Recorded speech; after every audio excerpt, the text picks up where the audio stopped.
سورۃ ہود بسم اللہ الرحمن الرحیم،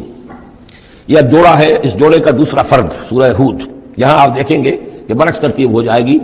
10 رکوعوں میں سے 6 سے زائد انباء الرسل پر مشتمل ہے،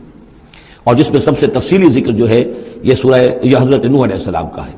اور آخر میں بہت ہی مختصر سا تذکرہ جو ہے حضرت موسیٰ کا ہے۔ باقی جیسے سورہ اعراف میں ایک ایک رکوع ایک ایک رسول کے لیے، وہی ترتیب آپ یہاں دیکھیں گے۔ بسم اللہ الرحمن الرحیم، الف لام را، کتاب محکمت آیاتہ ثم فصلت من لدن حکیم خبیر۔ الف لام را یہ وہ کتاب ہے جس کی آیات پختہ کی گئی ہیں، مضبوط کی گئی ہیں، پھر ان کی تفصیل کی گئی ہے، انہیں کھولا گیا ہے اس ہستی کی طرف سے جو حکیم اور خبیر ہے، جو کمال حکمت والا اور باخبر ہے۔ اس کا ایک مفہوم یہ ہو سکتا ہے کہ قرآن مجید میں شروع میں جو صورتیں نازل ہوئی ہیں وہ چھوٹی چھوٹی لیکن بہت پروفاؤنڈ، چند الفاظ کے اندر معلوم ہوتا ہے کہ جیسے سورۃ العصر ہے، والعصر ان الانسان لفی خسر الا الذین آمنوا وعملوا الصالحات وتواصوا بالحق وتواصوا بالصبر۔ اب اس میں کل ہدایت موجود ہے، اور امام شافعی کے وہ اقوال جو ہے میں نے اپنے کتابچے میں راہ نجات سورۃ العصر کی روشنی میں وہ سارے درج کیے ہیں کہ لو لم ينزل من القرآن سواها لکفت الناس، اگر صرف یہ سورۃ العصر نازل ہوتی، قرآن میں سے کچھ نہ نازل ہوتا تو بھی ہدایت کے لیے کافی تھی۔ اور لو تدبر الناس هذه السورۃ لوسعتهم، اگر لوگ صرف اس سورت پر تدبر کریں، غور کریں تو یہ ان کی ہدایت کے لیے کافی ہو جائے گی۔ تو ابتدائی صورتیں اور آیتیں بڑی محکم، لیکن اس کے بعد تفصیل انہی کی بیان ہوئی ہے۔ اللہ تعبدوا الا اللہ، یہ کتاب کس پیغام کے ساتھ آئی ہے؟ نہ پوجو کسی کو سوائے اللہ کے۔ اننی لکم منہ نذیر و بشیر، یقیناً میں ہوں تمہارے لیے اس کی جانب سے خبردار کرنے والا اور بشارت دینے والا۔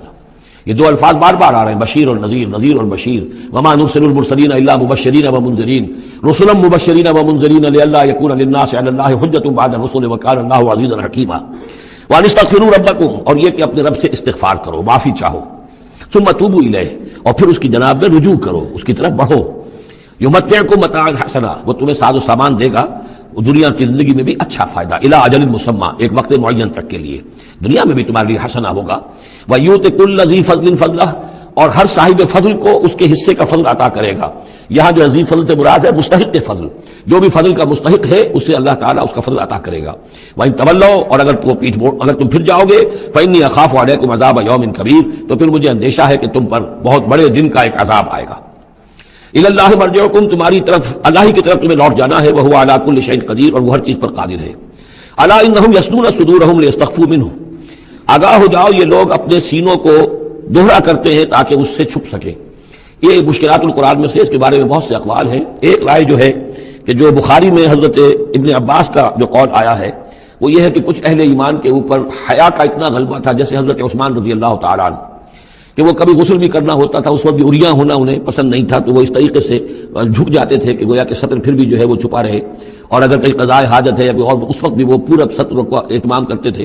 تو یہ فرمایا جا رہا ہے کہ تم کتنا ہی کر لو، ظاہر بات ہے کہ اللہ تعالیٰ کی نگاہوں کے تو تم سامنے ہو، لہذا یہ ہے کہ اس میں ایک حد تک جو بھی اللہ تعالیٰ نے سطر کا، حجاب کے جو بھی احکام دیے ان کی پیروی کرو، لیکن کسی بھی معاملے میں غلو کی ضرورت نہیں ہے۔ الا انہم یثنون، باقی اور طرح سے بھی اس آیت کی جو ہے وہ تشریح کی گئی ہے۔ الا انہم یثنون صدورہم لیستخفوا منہ، آگاہ ہو جاؤ وہ اپنے سینوں کو دوہرا کرتے ہیں کہ اس سے چھپ سکیں اللہ سے۔ الا حین یستغشون ثیابہم، حین یستغشون ثیابہم، آگاہ ہو جاؤ کہ جب وہ اپنے اوپر اپنے کپڑے بھی اوڑھے ہوئے ہوتے ہیں، یہ تو یہ کہ اس وقت جو ہے وہ اپنے سینوں کو دوہرا کر رہے ہیں، جب کپڑے لپیٹے ہوتے ہیں، یعلم ما یسرون وما یعلنون، اس وقت بھی اللہ جانتا ہے جو کچھ وہ چھپا رہے ہوتے ہیں اور جو کچھ وہ ظاہر کر رہے ہوتے ہیں۔ انہ علیم بذات الصدور، وہ تو جو کچھ سینوں کے اندر ہے اس کو بھی جانتا ہے۔ وما من دابۃ فی الارض الا علی اللہ رزقها، اور نہیں ہے کوئی بھی چلنے والی چیز، کوئی حیوان، کوئی چوپایا، کوئی چرند، کوئی پرند، زمین پر جتنے بھی حیوانات ہیں اللہ نے بنائے ہیں، لیکن یہ کہ ان کا رزق اللہ کے ذمے ہے۔ یعنی اللہ تعالیٰ نے جو نظام بنایا اس دنیا کا، اس میں ہر شے کے لیے اس کا رزق فراہم کیا ہے۔ جو جاندار بنایا اس کے لیے جو غذا ہے، جو ضروری چیزیں وہ پہلے سے فراہم کر دی ہے۔ بچے کی پیدائش بعد میں ہوتی ہے اور ماں کی چھاتیوں میں دودھ پہلے پیدا ہو جاتا ہے، تو اللہ تعالیٰ کی طرف سے یہ نظام جو ہے ایسا ہے۔ یہ دوسری بات ہے کہ لوگوں نے تقسیم دولت کا نظام غلط کر دیا، تو کچھ لوگ بھوکے رہ گئے، کچھ ننگے ہو گئے، کچھ نے دولت سمیٹ کر جو ہے اپنے کھتے بھر لیے، انبار لگا لیے۔ یہ انسانوں کا معاملہ ہے، یہ انہوں نے غلط کام کیا ہے، ورنہ اللہ تعالیٰ نے تو تمام جو بھی جتنی بھی مخلوقات ہیں ان کے لیے کافی اور وافی رزق جو ہے وہ پیدا کیا ہے۔ وما من دابۃ فی الارض الا علی اللہ رزقها ویعلم مستقرها ومستودعها، اور وہ جانتا ہے اس کے مستقل قیام کی جگہ کو بھی اور جہاں وہ عارضی طور پر سونپا جاتا ہے۔ یہ مستقر اور مستودع پر گفتگو ہو چکی ہے تفصیل کے ساتھ، 3 اقوال اس کے بارے میں بیان کر چکا ہوں سورہ انعام کے ضمن میں۔ کل فی کتاب مبین، اور یہ سب کچھ ایک کھلی روشن کتاب کے اندر موجود ہے، وہی کتاب جو علم الہی کی کتاب ہے۔ وَهُوَ الَّذِي خَلَقَ السَّمَاوَاتِ وَالْأَرْضَ فِي سِتَّةِ أَيَّامٍ، اور وہی ہے کہ جس نے پیدا کیا آسمانوں اور زمین کو 6 دنوں میں، وَكَانَ عَرْشُهُ عَلَى الْمَاءِ، اور اس کا تخت تھا پانی پر، لِيَبْلُوَكُمْ أَيُّكُمْ أَحْسَنُ عَمَلًا، تاکہ تمہیں آزمائے کہ کون ہے تم میں سے اچھے عمل کرنے والا۔ یعنی یہ تخلیق جو ہے اور انسانی زندگی کا جو یہ حصہ جو اس دنیا میں گزرتا ہے، اس کا جو اصل مقصد ہے وہ ہے امتحان۔ قلزم ہستی سے تو ابھرا ہے مانند حباب، اس دیاں خانے میں تیرا امتحان ہے زندگی۔ باقی یہ کہ کان عرشہ علی الماء، اس کا تخت پانی پر تھا، اس کے معنی کیا ہیں؟ میرے نزدیک اب بھی یہ آیات متشابہات میں سے ہے، لیکن ایک انداز ایسا ہے کہ جس سے محسوس ہوتا ہے کہ شاید وہ اس کی طرف اشارہ کیا جا رہا ہو کہ یہ دنیا جب بنی ہے، یہ زمین جب ٹھنڈی ہونے لگی ہے تو ٹھنڈی ہو کر اس کے بخارات نکلے ہیں، اور وہ اس کے گرد جو فضا بنی ہے، ایٹماسفیئر، اس کے اندر یہ گیسز گئی ہیں۔ ان گیسز کے اندر جو ہے ہائیڈروجن اور آکسیجن کے ذریعے سے پھر پانی پیدا ہوا ہے، اور طویل عرصے تک بارشیں ہوتی رہیں، طویل عرصے تک، لاکھوں سال یہ کہتے ہیں کہ بارش ہوئی ہے۔ اور چونکہ جب زمین سکڑی ہے تو کہیں سے وہ اونچی ہو گئی، کہیں سے نیچی ہو گئی، سکڑتی ہے کوئی شے تو اس کے اندر نشیب و فراز پیدا ہو جاتے ہیں، تو بارش جب برسی ہے تو پھر یہ کہ سمندر وجود میں آئے ہیں۔ ابھی کوئی اور مخلوقات نہیں تھی، صرف یہ کہ اس زمین کے اوپر یا یہ کہ وہ پہاڑ تھے اور یا پانی تھا، بلکہ یہ کہ اکثر و بیشتر پانی ہی پانی تھا۔ پھر یہ کہ پانی اور جہاں پر مٹی پیدا ہوئی اور دلدلی علاقے بنے، اور دلدلی علاقوں کے اندر پھر وہ کچھ حیات جو ہے اس کی شکلیں پیدا ہوئی، چاہے وہ نباتاتی حیات تھی اور چاہے وہ حیواناتی حیات تھی۔ تو وہ جو ایک دور ہے جبکہ ابھی مخلوقات، اس زمینی مخلوقات کے اندر ابھی کوئی شے نہیں آئی تھی، کوئی حیوانات نہیں، کوئی سمندر کے کوئی جانور نہیں، کوئی زمین کے اوپر خشکی کے جانور نہیں، تو اس وقت جو ہے گویا کہ اللہ تعالیٰ کا جو تخت حکومت ہے اس زمین کی حد تک وہ پانی کے اوپر تھا۔ واللہ اعلم۔ وَلَئِن قُلْتَ، اور اگر آپ کہیں گے اِنَّكُمْ مَبْعُوثُونَ کہ تمہیں اٹھا لیا جائے گا من بعد الموت، موت کے بعد، لَيَقُولَنَّ تو کہیں گے وہ لوگ الَّذِينَ كَفَرُوا جنہوں نے کفر کیا، إِنْ هَذَا إِلَّا سِحْرٌ مُبِينٌ، نہیں یہ تو کھلا جادو ہے۔ وَإِنْ أَخَّرْنَا عَنْهُمُ الْعَذَابَ إِلَىٰ أُمَّةٍ مَّعْدُودَةٍ، اور اگر ہم مؤخر کیے رکھیں ان سے اپنے عذاب کو ایک خاص مدت تک کے لیے، معین مدت تک کے لیے، لَيَقُولُنَّ مَا يَحْبِسُهُ، تو وہ کہتے ہیں کس چیز نے روک رکھا ہے؟ وہ جہاز کہاں نظر انداز ہو گیا، آتا کیوں نہیں؟ محمد بہت سال ہو گئے تمہیں کہتے ہوئے جہاز آئے گا اور وہ عذاب آئے گا، وہ کہاں ہے؟ ما یحبسو، کس سے نے اس کو روکا ہے؟ الا یوم یاتیہم لیس مصروفا عنہم، آگاہ ہو جاؤ جس دن وہ ان پر آئے گا پھر وہ ان کی طرف سے پھیرا نہیں جا سکے گا۔ وحاق بہم ما کانوا بہ یستہزئون، اور ان کو گھیرے میں لے لیں گی وہ تمام چیزیں جن کا یہ استہزاء اور تمسخر کیا کرتے تھے۔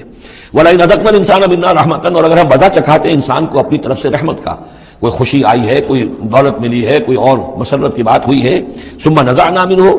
پھر جب ہم اس سے وہ چھین لیتے ہیں، لے لیتے ہیں، سلب کر لیتے ہیں، انہ لیئوس کفور، تو وہ ہو جاتا بالکل مایوس، نہایت ناشکرا،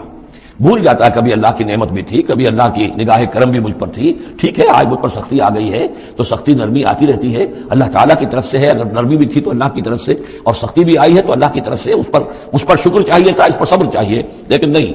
انسان جو ہے لیئوس کفور، انتہائی مایوس اور نہایت ناشکرا، ہم پر تو کبھی اللہ کی کوئی نظر کرم ہوئی نہیں۔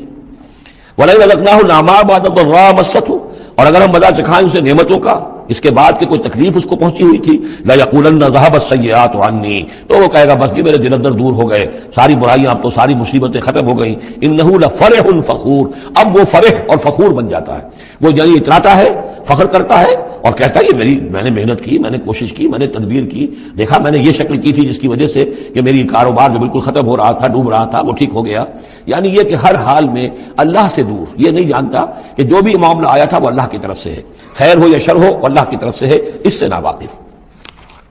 الا الذین صبروا، سوائے ان کے کہ جو صبر کی روش اختیار کریں، یہ سب کی بات نہیں ہے، جن کو اللہ نے ایمان دیا ہو اور ایمان کے نتیجے میں صبر پیدا ہوا ہو، الا الذین صبروا وعملوا الصالحات، اور انہوں نے نیک اعمال کیے ہوں، اولئک لہم مغفرۃ واجر کبیر، ان کے لیے مغفرت ہے اور بہت بڑا اجر ہے۔ فلعلک تارک بعض ما یوحی الیک، تو اے نبی شاید کہ آپ کچھ چیزیں چھوڑ دیں اس میں سے جو آپ کی طرف وحی کی جا رہی ہے، وضائق بہ صدرک، اور آپ کا سینہ اس سے بھج رہا ہے، تنگ ہو رہا ہے، ان یقولوا، اس وجہ سے کہ وہ کہہ رہے ہیں لولا انزل علیہ کنز او جاء معہ ملک، کہ وہ یہ کہہ رہے ہیں کہ کیوں نہیں ان کے اوپر اتار دیا گیا کوئی خزانہ، یا کیوں نہیں آیا ان کے پاس کوئی فرشتہ، معہ ان کے ساتھ کوئی فرشتہ آتا۔ وہی بات جو سورہ انعام میں آ چکی ہے، اس کا ذروہ سلام اس مضمون کا سورہ انعام میں آ چکا ہے، لیکن ان تمام صورتوں کے اندر بھی یہ چیزیں موجود ہیں۔ یہ دونوں گروپ جو ہے مکی صورتوں کے، جن میں سے ایک میں وہ 2 صورتیں ہیں جو ہم پڑھ چکے، انعام، اعراف، اور دوسرا جو یہ ہے جو 14 صورتوں پر مشتمل ہے جس کی دوسری صورت ہم پڑھ رہے ہیں، ان سب کا تعلق جو ہے یوں سمجھیے، ایک استثناء ہے وہ میں بعد میں بتا دوں گا، یہ قیام مکہ کے آخری 4 سالوں کی صورتیں ہیں، یعنی حضور کا قیام مکہ مکرمہ میں وحی کے آغاز کے بعد 12 سال، اس کو 4 حصوں میں تقسیم کر لیجیے۔ پہلے 4 سال میں جو صورتیں نازل ہوئی ہیں وہ قرآن مجید کے آخری 2 گروپوں میں ہیں، سورہ قاف سے لے کے آخر تک، درمیانی 4 سال جو تھے ان کے درمیان جو ہے وہ درمیانی 2 گروپوں میں ہیں، اور یہ جو ہے شروع کے 2 گروپ جو ہیں ان کے اندر وہ صورتیں ہیں کہ جو آخری دور میں نازل ہوئی ہیں، آخری 4 سالوں میں، اور ان میں یہ مضمون کثرت سے ملے گا۔ فَلَعَلَّكَ تَارِكٌ بَعْضَ مَا يُوحَىٰ إِلَيْكَ، تو شاید نبی آپ ترک کر دیں گے بعض چیزیں جو آپ کی طرف وحی کی گئی ہیں، وَضَائِقٌ بِهِ صَدْرُكَ، اور آپ کا سینہ جو ہے اس پر بھچ رہا ہے، أَن يَقُولُوا، کہ وہ یہ کہہ رہے ہیں لَوْلَا أُنزِلَ عَلَيْهِ كَنزٌ، کیوں نہیں اتار دیا گیا ان پر کوئی خزانہ، أَوْ جَاءَ مَعَهُ مَلَك، یا ان کے پاس آ گیا ہوتا کوئی فرشتہ۔ انما انت نذیر، دیکھیے پھر آپ سمجھ لیجئے آپ کا فرض منصبی یہ ہے کہ آپ صرف ایک خبردار کرنے والے ہیں، واللہ علی کل شیء وکیل، باقی ہر چیز کا ذمہ دار اللہ ہے۔ کب عذاب بھیجنا ہے، کب نہیں بھیجنا، کوئی معجزہ دکھانا ہے یا نہیں دکھانا، کس کو ایمان کی توفیق دینی ہے، کس کو نہیں دینی ہے، یہ سارے معاملات اللہ کے ہاتھ میں ہیں۔ ام یقولون افتراہ، کیا ان کا کہنا یہ ہے کہ یہ قرآن جو ہے محمد نے خود گھڑ لیا ہے؟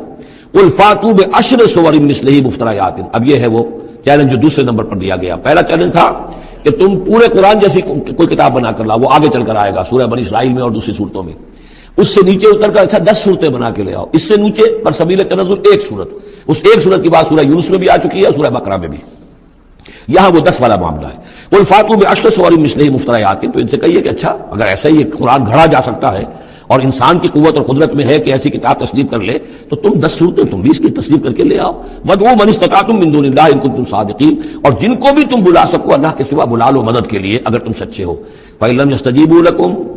پھر اگر وہ تمہارے مددگار جو ہے تمہاری اس دعا کو قبول نہ کرے، نہ پورا کرے، یا یہ کہ اے مسلمانوں اگر تمہارا جو چیلنج جو ہے یہ کفار قبول نہ کرے، فَاعْلَمُوا أَنَّمَا أُنزِلَ بِعِلْمِ اللَّهِ، تو جان لو تمہیں یقین قابل ہونا چاہیے کہ یہ اللہ تعالیٰ ہی کے علم سے نازل ہوا ہے، وَلَا إِلَٰهَ إِلَّا هُوَ، اور اللہ کے سوا کوئی معبود نہیں، فَهَلْ أَنْتُم مُسْلِمُونَ، تو اب اللہ کا حکم مانتے ہو یا نہیں، فرما برداری کرتے ہو کہ نہیں۔ یہ کفار ہی سے خطاب ہے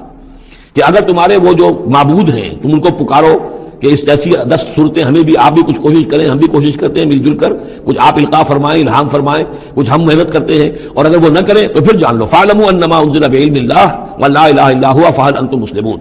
مَنْ كَانَ يُرِيدُ الْحَيَاةَ الدُّنْيَا وَزِينَتَهَا نُوَفِّ إِلَيْهِمْ أَعْمَالَهُمْ فِيهَا وَهُمْ فِيهَا لَا يُبْخَسُونَ،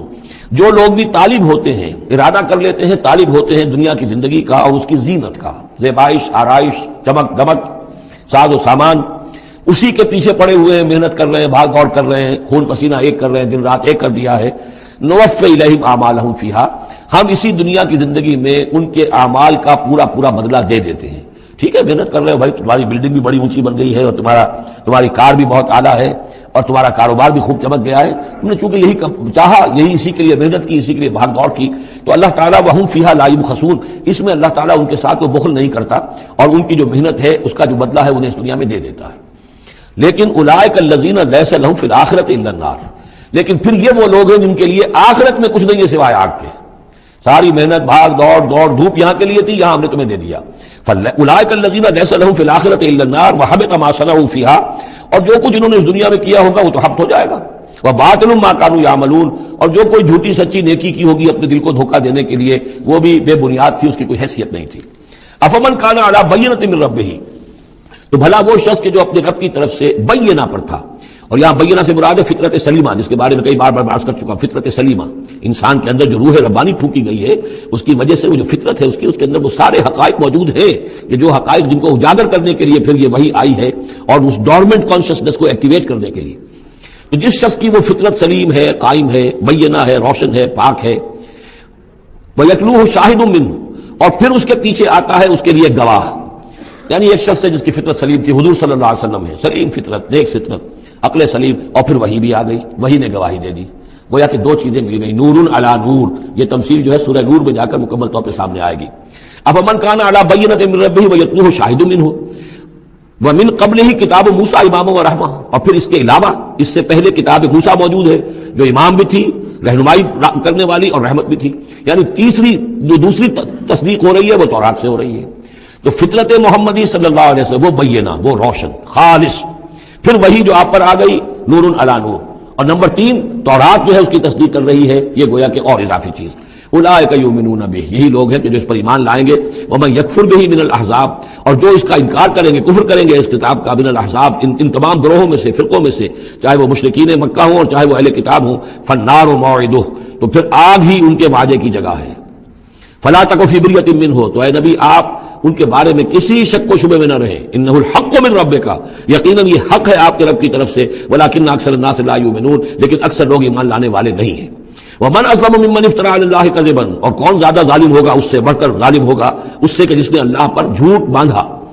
گھڑ کر کوئی چیز اللہ کی طرف منسوب کر دی. اولئک یعرضون علی ربہم، یہ وہ لوگ ہیں کہ جو پیش کیے جائیں گے اپنے رب کے سامنے. ویقول الاشہاد، اور لوگ کہیں گے، گواہی دینے والے کہیں گے، ہؤلاء الذین کذبوا علی ربہم، یہ وہ لوگ ہیں جنہوں نے جھوٹ کہا تھا اپنے رب پر. غلام احمد قادیانی کو کھڑا کیا جائے گا، یہ ہے وہ شخص کہ جس نے جھوٹ اپنی جو ہے باتیں منسوب کی ہیں اللہ کی طرف، جس نے بھی جھوٹی نبوت کا دعویٰ کیا. ہؤلاء الذین کذبوا علی ربہم، انہوں نے جھوٹ بولا اللہ پر اور تہمت باندھی اللہ پر کہ مجھ پر وہی بھیجی ہے. الا لعنۃ اللہ علی الظالمین، آگاہ ہو جاؤ ایسے ظالموں پر اللہ کی لعنت ہے. الذین یصدون عن سبیل اللہ، جو اللہ کے راستے سے روکتے ہیں. ویبغونھا عوجا، اور اس میں کجیاں نکالتے ہیں، ڈھونڈتے ہیں، مین میخ نکالتے ہیں تاکہ لوگ جو ہے اس راستے کو اختیار نہ کریں. وَهُمْ بِالْآخِرَةِ هُمْ کافرون، اور آخرت کے وہ بالکل انکاری ہیں اور منکر ہیں، اور اصل تو ان کی بیماری یہی ہے، آخرت کا انکار ہے، جس کی وجہ سے کہ ان کی عقلوں پر پردے پڑے ہوئے ہیں. آخرت سے جو ان کی بے رغبتی ہے، لا یرجون لقاءنا، جو سورہ یونس میں ہم نے بار بار پڑھا، وہ لوگ کہ جو ہم سے ملاقات کے امیدوار ہی نہیں، یہ ہے اصل میں کہ جو غفلت کی اصل جڑ اور بنیاد ہے. اولئک لم یکونوا موجودین فی الارض، یہ وہ لوگ ہیں کہ یہ ہرگز زمین میں عاجز کرنے والے نہیں ہیں، یہ شکست نہیں دے سکتے حق کو، یہ اللہ تعالیٰ کو شکست نہیں دے سکتے، اللہ کے رسول کو شکست نہیں دے سکتے. لم یکونوا موجودین فی الارض وما کان لهم من دون اللہ من اولیاء، اور نہ ہی ان کے اللہ کے سوا یا اللہ کے مقابلے میں کوئی مددگار اور حمایتی ہیں. یضاعف لهم العذاب، ان کے لیے تو عذاب بڑھایا جاتا رہے گا، دگنا کیا جاتا رہے گا. ما كانوا يستطيعون سمع ما كانوا يستطيعون السمع وما كانوا يبصرون، اور وہ اس لیے کہ نہ تو وہ سننے کی صلاحیت رکھتے تھے اور نہ دیکھتے تھے، اندھے اور بہرے ہو گئے تھے. سم بکم عمی فهم لا يرجعون، اس لیے اب ان کے لیے عذاب جو ہے بڑھایا جاتا رہے گا. اولئک الذین خسروا انفسهم، یہ وہ لوگ ہیں جنہوں نے اپنے آپ کو ہلاک کر لیا، تباہ و برباد کر دیا. وضل عنهم ما كانوا يفترون، اور ان سے سب گم ہو کر رہ گئی وہ ساری افطرا جو وہ کرتے رہے تھے. وہ کہاں گئے معبود، کہاں گئے من گھڑت خیالات، کہاں ہیں وہ شفعاء، کہاں ہیں وہ چھڑانے والے، وہ سب کے سب جو ضل عنهم ما كانوا يفترون، گم ہو گئے وہ سب جس کا کہ انہوں نے افطرا کیا تھا. لا جرم انهم في الاخرة هم الاخسرون، تو اب اس میں کیا شک ہے کہ آخرت میں سب سے بڑھ کر خسارہ پانے والوں میں وہی ہوں گے. اکثر جو ہے افل کے بنا پر افل التفضیل. ان الذین آمنوا وعملوا الصالحات، اس کے برعکس سائملٹینیس کنٹراسٹ کا قاعدہ، اس کے برعکس وہ لوگ جو ایمان لائے اور جنہوں نے نیک عمل کیے. وہ اخبتوا الی ربہم، اور جو اپنے رب کے سامنے جنہوں نے عاجزی کی، گڑ گڑاتے رہے، تضرع اختیار کیا. اولئک اصحاب الجنہ، یہ ہوں گے جنت والے. ہم فیہا خالدون، وہ رہیں گے اس میں ہمیشہ ہمیش. مثل الفریقین کالاعمی والاصم والبصیر والسمیع، یہ جو دو گروہ ہیں، یہ فریقین ہیں، ایک اہل ایمان ہے اور ایک وہ ہے مشرک اور کافر. ان کی مثال ایسے ہے کہ ایک طرف تو ایک اندھا اور بہرا ہے، کالاعمی والاصم، اندھا بھی ہے بہرا بھی ہے، اور دوسرا والبصیر والسمیع، جو دیکھتا بھی ہے اور سنتا بھی ہے. هل یستویان مثلا، کیا یہ برابر ہے مثال کے اعتبار سے؟ افلا تذکرون، تو کیا وہ نصیحت اخذ نہیں کرتے؟ وَلَقَدْ أَرْسَلْنَا نُوحًا إِلَىٰ قَوْمِهِ إِنِّي لَكُمْ نَذِيرٌ مُّبِينٌ أَلَّا تَعْبُدُوا إِلَّا اللَّهَ إِنِّي أَخَافُ عَلَيْكُمْ عَذَابَ يَوْمٍ أَلِيمٍ. صدق اللہ العظیم. سورہ ہود میں بھی اب جیسا کہ پہلے عرض کیا جا چکا ہے، 6 رکوع جو ہے انباء الرسل پر مشتمل ہے. جیسا کہ اس سے پہلے کئی مرتبہ عرض کر چکا ہوں، یہ 6 رسولوں کے حالات ہیں جو قرآن مجید میں کئی بار آئے ہیں. سب سے پہلے حضرت نوح علیہ السلام، پھر حضرت ہود، پھر حضرت صالح، پھر حضرت لوط، پھر حضرت شعیب، اور پھر حضرت موسیٰ علیہ السلام. تو یہ جو نقشہ آپ کے سامنے سب موجود ہے، اس سے آپ کو اندازہ ہو جائے گا کہ یہ پورا یوں سمجھیے ارض القرآن ہے. یہ قرآن مجید میں جن رسولوں کے حالات آئے ہیں وہ سب کے سب جو ہیں وہ اس خطے کے اندر وہ مبعوث کیے گئے. یہ داہنی طرف جو ہے وہ بحر جو خلیج فارس ہے، یہ خلیج فارس سیدھا اوپر اگر لکیر چلی جائے گی، اور ادھر سے یہ جو بحر قلزم ہے، اس کے جو یہ اوپر جا کے 2 کھاڑیاں بن گئی ہیں، تو وہ جو ہے خلیج عقبہ آخر میں اوپر، اس سے لکیر جائے گی. تو یہ دونوں لکیریں جہاں جا کر مل جائیں گی، وہ اس نقشے میں ابھی نظر نہیں آ رہا، ذرا نیچے کی جب شاید نظر آ جائے گا. یہ جگہ ہے جہاں پہ وہ سرخ نشان بنا ہوا ہے. یہ علاقہ ہے جہاں کہ حضرت نوح علیہ السلام کی قوم آباد تھی، اور معلوم ہوتا ہے کہ اس وقت تک نسل انسانی صرف اسی علاقے میں تھی. یہیں پر عذاب آیا ہے، بہت بڑا جو طوفان آیا ہے، اور اسی سے ذرا اور اوپر چل کر شمال کی طرف پہاڑی علاقہ ہے کوہ ارارات، اور اسی میں کوہ جودی ہے. یہ علاقہ ہے وہ کہ جس کے اندر حضرت نوح علیہ السلام کی قوم آباد تھی. اس کے بعد جب وہ حضرت نوح علیہ السلام اور ان کے جو بھی بیٹے تھے وہ بچ کر جب آباد ہوئے ہیں، تو پھر ان کا ایک بیٹا جو ہے، ذرا اور نیچے بھی رکھیں، ان کا ایک بیٹا جو ہے حضرت سام، وہ عراق میں آ کر آباد ہو گئے. یہ جو سفید صاحب کو نظر آ رہا ہے، یہ عراق کا علاقہ ہے، یعنی اسی علاقے سے ذرا نیچے اترے اور عراق میں آباد ہو گئے. حضرت سام کی نسل میں پھر بہت سی قومیں پیدا ہوئی ہیں. تو انہی میں سے پھر ایک قوم ہے جو نیچے آئی ہے جزیرہ نما عرب کے بالکل جنوب میں، یہ جو علاقہ ہے یہاں پر یہ قوم یہ احقاف کا علاقہ کہلاتا ہے، اور یہاں پر قوم ہود، اس قوم کا نام عاد ہے۔ حضرت سام کی نسل ہی میں سے کوئی بہت بڑا سردار اٹھا جس کا نام عاد تھا، اور عاد کی اور سے پھر ایک نسل، ایک قوم شروع ہو گئی، وہ اس علاقے میں آباد تھی۔ اس کے ہاں جب شرک وغیرہ پیدا ہو گئے اور خرابیاں پیدا ہو گئی تو اللہ تعالیٰ نے بہت سے نبی بھیجے، پھر آخر ایک رسول بھیجا، اور وہ حضرت ہود علیہ السلام ہے۔ ان کی دعوت کو رد کیا، یہ ہلاک کر دیے گئے۔ یہاں سے حضرت ہود اپنے ان ساتھیوں کو لے کر نکلے، اور عرب کے تقریباً وہ وسط میں، وہ علاقہ ہجر کا علاقہ کہلاتا ہے، اس علاقے میں آ کر آباد ہو گئے۔ یہاں ان کے ہاں ایک بڑی شخصیت ابھری جس کا نام سمود تھا، تو اس سے یہ قوم سمود مشہور ہوئی ہے۔ انہوں نے میدانوں کے اندر محل بنائے، اور ساتھ ہی یہ ہے کہ جو پہاڑی علاقہ ہے بہت سخت گرینائٹ راکس ہیں، ان کو تراش تراش کر ان کے اندر بھی مکان بنائے، یہ قوم سمود ہے۔ تو قوم نوح، قوم ہود، قوم سمود، یہ تینوں قومان جو ہیں حضرت ابراہیم علیہ السلام سے پہلے کی ہیں۔ اب پھر لوٹ کے عراق کی طرف، عراق ہی میں جو قوم باقی رہی انہی میں حضرت ابراہیم علیہ السلام کی بعثت ہوئی ہے۔ لیکن حضرت ابراہیم علیہ السلام کے بارے میں یہ انداز جو انباء الرسل کا ہے وہ قرآن مجید میں کہیں نہیں ہے۔ یہاں پہ آپ دیکھیں گے سورہ ہود میں ان کا تذکرہ آئے گا، لیکن وہ قصص النبیین کے انداز میں تذکرہ آئے گا، انباء الرسل کے انداز میں نہیں آئے گا۔ حضرت ابراہیم یہاں سے، اور یہاں سے پھر انہوں نے ہجرت کی عراق سے، اور شام چلے گئے، پورا صحرا کراس کر کے شام میں جا کر، اور وہاں سے پھر انہوں نے اپنے بیٹے کو اسحاق کو آباد کیا، وہ جو سرخ نشان نظر آ رہا ہے آپ کو، یہ فلسطین کا علاقہ ہے۔ ایک بیٹے کو حضرت اسماعیل علیہ السلام کو یہاں مکے میں لا کر آباد کیا۔ اچھا، اس اپنے بھتیجے جو حضرت لوط علیہ السلام ان کے ساتھ ہی آئے تھے، ہجرت کی تھی انہوں نے، عراق سے اور شام پہنچے تھے، ان کو بھیجا ہے بحیرہ ڈیڈ سی جو ہے، بحیرہ مردار، اس کے کنارے پر یہ شہر آباد تھے، عمورہ اور صدوم، وہاں بھیجا ہے۔ تو انباء الرسل کے ضمن میں پھر قوم سمود کے بعد ذکر آئے گا تو وہ قوم لوط کا آئے گا۔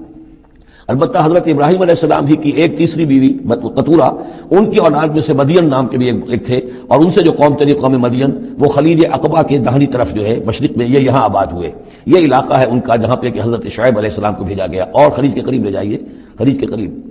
اس علاقے میں، یہ مدین کا علاقہ ہے، اس میں حضرت شعیب علیہ السلام بھیجے گئے۔ اب یہ جو سینائی پیننسولا ہے، اس کو نقشے کو ذرا ہٹائیے داہنی طرف، ادھر لے جائیں، ادھر داہنی طرف ہٹائیں، تو ادھر جو ہے مصر ہے، وہ دریائے نیل نظر آ رہا ہے۔ یہاں سے یہ جو ہے حضرت یوسف علیہ السلام، چونکہ اب سورہ ہود کے بعد سورہ یوسف بھی آ جائے گی، تو حضرت یوسف علیہ السلام کو جب کہ ان کے بھائیوں نے کنویں میں پھینکا ہے، اور وہ پھر قافلہ ان کو لے گیا ہے مصر، اور وہ پھر ذریعہ بن گئے پوری اس قوم کے مصر میں آنے کا، تو یہاں پھر حضرت موسیٰ علیہ السلام کی بعثت ہوئی ہے مصر میں۔ تو کل یہ علاقہ ہے کہ جن میں وہ انبیاء اور رسل جو ہیں مبعوث ہوئے ہیں، کہ جن کا ذکر اکثر و بیشتر قرآن میں آتا ہے۔ لیکن جیسا کہ میں نے عرض کیا تھا، اس کا یہ مطلب نہیں ہے کہ صرف یہی رسول اور نبی آئے ہیں، دنیا میں اور بھی بہت سے نبی اور رسول آئے، لیکن قرآن میں تذکرہ انہی کا کیا گیا ہے کہ جن کا تذکرہ ان لوگوں کی اپنی روایات میں موجود تھا، جن کے ناموں سے یہ واقف تھے، لہذا انہی کے حوالے سے قرآن تو کتاب ہدایت ہے۔ ویسے تو ایک رسول کے قصے میں بھی وہ ساری ہدایت موجود ہے، اور 6 رسولوں کے قصوں میں بھی وہ ہدایت موجود ہے۔ اس حوالے سے یہ کہ سارے رسولوں کی تاریخ بیان کرنا یہ قرآن مجید کا موضوع نہیں ہے۔ آئیے اب متن کی طرف چلیے۔ وَلَقَدْ أَرْسَلْنَا نُوحًا إِلَىٰ قَوْمِهِ، اور ہم نے بھیجا نوح کو اس کی قوم کی طرف۔ إِنِّي لَكُمْ نَذِيرٌ مُّبِينٌ، انہوں نے کہا میں تمہارے لیے کھلا خبردار کر دینے والا ہوں۔ اللہ تعبدوا الا اللہ، کہ مت پوجو اللہ کے سوا کسی کو۔ انی اخاف علیکم عذاب یوم علیم، مجھے اندیشہ ہے تم پر ایک بڑے دردناک دن کے عذاب کا۔ فقال الملأ الذین کفروا من قومہ، تو کہا اس کے قوم کے ان سرداروں نے جنہوں نے کفر کی روش اختیار کی، ما نراک الا بشرا مثلنا، ہم نہیں دیکھتے اے نوح آپ کو مگر اپنے ہی جیسا ایک انسان۔ آپ کہاں سے اللہ کے رسول بن گئے، کیسے رسول بن گئے، کیسے اللہ نے چن لیا؟ آپ تو ہمارے جیسے ایک انسان ہیں۔ وما نراک اتبعک الا الذین هم اراذلنا بادی الرائے، اور اس سے بھی آگے بڑھ کر ہم نہیں دیکھتے مگر یہ کہ آپ کی پیروی کرنے والے تو وہ لوگ ہیں جو ہماری نگاہوں میں ذلیل ہیں، کمینے ہیں، نچلے طبقے کے لوگ ہیں، گھٹیا لوگ ہیں، بادی الرائے، بلا تعامل نظر آ رہا ہے کہ صرف کچھ کمی کاری لوگ آپ کے گرد جمع ہو گئے ہیں، کوئی معقول آدمی، کوئی سردار قوم کا کوئی آپ کے گرد آیا ہی نہیں۔ وما نرى لكم علينا من فضل، اور ہمیں کوئی نظر نہیں آتا کہ آپ پر کوئی ہمارے اوپر کوئی فضیلت آپ کو حاصل ہے، آپ کو اور آپ کے ساتھیوں کو، بل نظنکم کاذبین، بلکہ ہمارا گمان تو یہی ہے کہ آپ جھوٹ بول رہے ہیں۔ قال یا قوم ارأیتم ان كنت على بینۃ من ربی، اب یہ ذرا اس صورت کے اندر بار بار یہ الفاظ آئیں گے۔ ایک فطرت سلیمہ جو پہلے سے تھی، اس کے بعد اللہ کی طرف سے وحی آ گئی، وہ گویا کہ اس کا شاہد ہے۔ انہوں نے کہا اے میری قوم کے لوگوں ذرا غور کرو، اگر میں پہلے سے بھی اپنے رب کی طرف سے بینہ پر تھا، تم جانتے ہو میں نے زندگی تمہارے مابین گزاری تھی، تم بھی جانتے ہو کہ میں ایک شریف النفس انسان تھا، میرا کردار، میرا اخلاق تمہارے سامنے تھا، میں بینہ پر تھا، میری فطرت مس نہیں ہوئی تھی، سلیم تھی۔ وآتانی رحمۃ من عنده، پھر اللہ نے مجھے رحمت بھی عطا فرما دی اپنے پاس سے، یعنی جو وحی آئی ہے میرے پاس وہ اللہ تعالیٰ کی رحمت ہے۔ فعمیت علیکم، اور وہ چیز وہ ہے کہ جس کو تمہاری آنکھوں سے مخفی رکھا ہے، اب میں کیا کروں، فرشتہ میرے پاس تو آتا ہے، وہی میرے پاس آتی ہے، یہ چیز جو ہے میرے تو تجربے میں ہے، مائی پرسنل ایکسپیرینس، لیکن یہ کہ تم سے یہ چھپا کر رکھی گئی ہے انلزمکموہا وانتم لہا کارہون، بہرحال ہم زبردستی چپکا نہیں سکتے اپنی یہ بات آپ لوگوں کو، اگر آپ کو پسند نہیں ہے، اگر بیزار ہیں تو یہ اختیار ہمارے پاس نہیں ہے کہ ہم زبردستی آپ کو ان باتوں کا قائل کر دیں اور یہ باتیں لازماً آپ پر تھوپ دیں۔ وَيَا قَوْمِ لَا أَسْأَلُكُمْ عَلَيْهِ مَالًا، اور میری قوم کے لوگوں دیکھو میں تم سے کوئی اجرت نہیں مانگتا، مال طلب نہیں کرتا، کوئی تاوان تم پر نہیں ڈالا ہے۔ ان اجریہ الا علی اللہ، نہیں ہے میرا اجر مگر اللہ کے ذمے۔ وما انا بطارد الذین آمنوا، اور جن کو تم کہہ رہے ہو یہ گھٹیا لوگ ہیں، کمی کاری لوگ ہیں، کمین لوگ ہیں، میں ان کو اپنے پاس سے دھتکار نہیں سکتا، میں یہاں سے کھدیڑ نہیں سکتا ان کو، میں نہیں ہوں کھدیڑنے والا ان کو اپنے پاس سے۔